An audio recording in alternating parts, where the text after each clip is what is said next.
Michelle, obviously welcome to the Hobart Chargers. What's Stewie brought you in for? Thanks, Ronnie. Stewie's just brought me in, particularly with the COVID situation, when the boys couldn't get on the court, potentially lacking a little bit of motivation. He Maddie and Mark brought me in to help set out some programs that the guys can do in their own time. So we set about getting them out running, Ronnie, getting them hitting the pavement, building their endurance, building their speed, working on their technique while they're running, and so far so good. So this is obviously something good for the boys going forward, especially with our younger squad and the young ones that are coming through within our program. Absolutely, and I mean the endurance side of things is only going to put them in great stead for the long season that's ahead.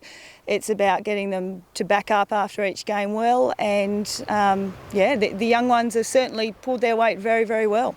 So the importance of, warm-ups and then obviously post-game with warm-downs and that, is that going to be emphasised to the team next season? Yeah, absolutely. It's about getting them warm and getting their muscles activated so that they're ready to go out and play at their fullest. As soon as the ball's thrown in the air or they're called in from Stewie or one of the coaches to hit the court, they need to be ready, and that's what we're trying to give them those skills to always warm up, cool down correctly, and hopefully prevent any injuries. And of course, we see a lot of elite teams doing this straight after the game now. Is that just something that's just come through generation after generation with obviously fitness, exercise, that type of thing? I think that there's more of an emphasis on this kind of stuff now, and certainly the smart coaches around are looking at athlete development and looking at other ways that we can improve the game of basketball. So I think that this is, whilst it might seem like it's been around for a while, I think that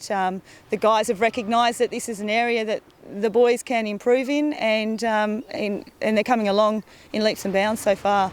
You were happy with their 2K time trials this morning? Absolutely stoked. I mean, we've got some statistics here from maybe potentially Netflix to a 2K in 4 weeks. We've had a young guy just now run 600 metres further, which only makes me extremely happy. People like Elijah, who are very quick and very conditioned, he's pulled a phenomenal time.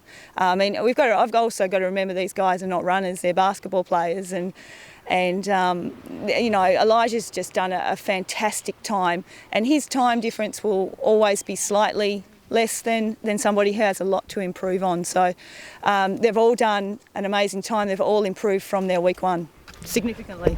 And bringing you into the program, how does that lift the men's program right now as far as bringing the fitness conditioning person in?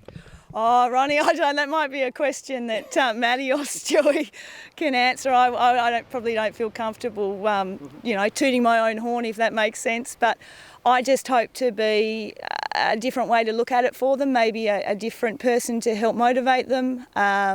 And, with our compliance rate, we're sitting at the boys at around 93% compliance of sessions over the last month. So that says that they're getting out there and they're doing the work.